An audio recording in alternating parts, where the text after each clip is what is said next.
Hey everybody, this is Janae Cherie. Welcome back to my channel. It is Friday, April 1st, and admittedly it has been a difficult couple of days. So yesterday I went to the doctor's office and the physician assistant removed my bandages around the surgical scars, and feedback was good. I'm healing well, looks like everything's clean, there's no signs of infection. She redid the packaging around the drainage tubes that are coming out of me. So unfortunately, we were not able to remove the drainage tubes from my body. They want the drainage to be under 20 milliliters per day before they remove them, and I am leaking too much. So I have 30 milliliters on average on one side and 35 milliliters on the other side. I think I remember it being 30 milliliters. I must have written it down wrong somewhere, so my bad. I was very optimistic that we were going to get them out yesterday. No such luck. So I do have an appointment next week to hopefully get them out at that point. So fingers crossed, fingers crossed. With that being said, she removed the bandages, and admittedly, I didn't have the energy to kind of look in the mirror yesterday to see what everything looked like. But my partner was there with me, and he was very gracious, and he said that if he didn't know I'd just had a double mastectomy, he wouldn't have been able to guess it. And honestly, I think he's being extra flattering because he loves me, but I get what he's saying. So I don't know if I told you guys this, but my plastic surgeon did put in the expanders on the day of the surgery with the idea that they would be filled up slowly, and then in several months' time, they would swap them out for the permanent implants. Well, they did tell me the day of the surgery that he ended up deciding to fill them with air, I believe it was air, so that it would retain the shape of the breast tissue and it wouldn't, I guess, shrink down on itself. Maybe I'm remembering that wrong. I was very fuzzy when he told me that. But as such, I actually have what looks like somewhat breast-looking lumps. So I did end up looking at the surgery area today, and I'll share the video with you in just a second of what that first look was like.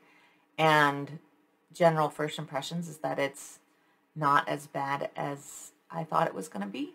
I am still required to wear the compression binder around my chest area, and that's because it is designed to help reduce swelling. It keeps everything tight so that fluid can't build up in the area.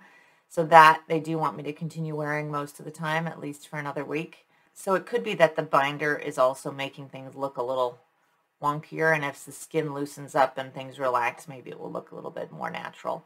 With that being said, let's take a look at my first look of the surgery scars. Trigger warning, if you don't like titties or scarring, you should not look at this video. I know most people like titties, but scars can be very unpleasant for some. They are covered by surgical tape, so they're not as directly visual as they could be. But that being said, you can see a lot of, bruising in my armpit area, and there's scarring in both the armpit and under the breasts. So with that trigger warning in mind, feel free to skip ahead to this time here if you don't want to see that, and I'll see you on the other side. Hey everyone, happy Friday. Yesterday I went to my surgeon's office and met with the physician's assistant who was able to remove all of my bandages. That being said, they left me with the binder. The binder has to stay on most of the time. The idea, what they explained, is that it's to keep swelling down. And unfortunately, I was not able to get the drains out because they were still leaking more than 20 milliliters per day. And that's their goal, is under 20 milliliters. I thought it was under 30, but I guess I misread the paperwork. And that being said, I'm still at 30 on one side and 35 on the other every 24 hours. That being said, there's obviously scarring, and I wasn't really in the headspace to look at it yesterday, but I'm gonna look. I've got the mirror right in front of me, which obviously you can't see, but let's see what this looks like, huh? Here we go. Spoiler alert, if you don't want to see scarring, you should skip to this time. All right, here we go. I'm gonna partially pull off the shirt. I've got the drains in, so I don't want it to, I'm gonna like tuck it into my pants or something. There we go.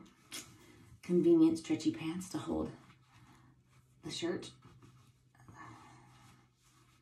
All right, let's see.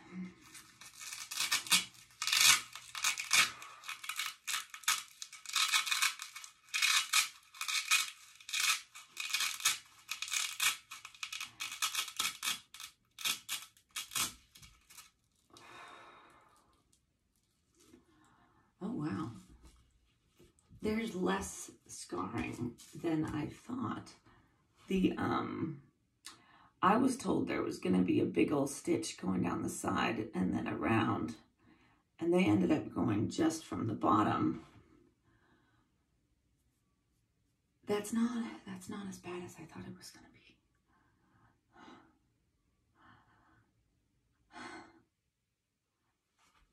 And then there's the big old incision in the armpit. The tape, the surgical tape is still on there. They said to leave that on. And then you can see where the tubes go in on each side. They said the surgical tape is going to be on there until our next visit. That being said,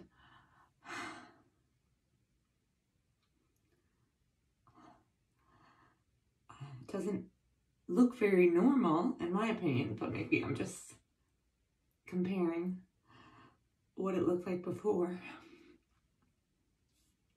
But I definitely thought it was going to be worse. So this is good. This is good. All right. I will say that my breasts feel very weird. They don't feel normal. I think because he said he inflated them with air. I feel like there's rocks under my skin, which is weird. But hey, definitely not too shabby. I was talking to a lady on Facebook who had a double mastectomy, and she said that she feels and looks good as new, aside from light scarring, which she said healed pretty fast. So hopefully this will heal pretty fast, and maybe in a year or two, you won't even know. And I'm sure the permanent implants will make a big difference, because definitely there's some lopsidedness going on here. I was very fortunate because I was able to keep my nipples as this process, because the cancer was deep and it wasn't near the surface. Whereas anyone with cancer near the surface, they have to lose their nipples because they need to remove all the way around the cancer. And that, fortunately, did not apply to me. Ooh. I will say it's very uncomfortable to have the binder off at the moment. We'll see if that gets better over time. Like I said, they want me to have the binder on most of the time to keep fluid from gathering and swelling to occur. So I'll put it back on, but it's kind of a pain in the ass. So I'll do that off camera. But anyways, first look. So that was the first look, everyone. I know the first look is also what they call, the bride and the groom when they look at each other for the first time on their wedding day, which is hopefully a much more positive experience than my first look at myself was. But overall, it was not that bad. It was definitely still emotional seeing it for the first time, but I really did expect it to be a lot worse. I thought there was going to be a lot more scars than there were, and there weren't. My surgeon apparently had been able to find an easier way, and that's great, because I had expected scars down from the nipples down and then around the bottom, and she did half of that, which is fantastic. So overall, I think I was very fortunate, and hopefully with the permanent implants coming in, those will help things look a little more natural, and hopefully I'll feel good about how I end up looking in the end. Anyhow, thank you all for listening today. My next video is going to be talking about the oncology report, which does not have the best news in the world. Feel free to check it out as soon as it's uploaded in a couple of days. Anyhow, thank you so much for watching. As always, I wish you health and happiness and the strength to become a survivor.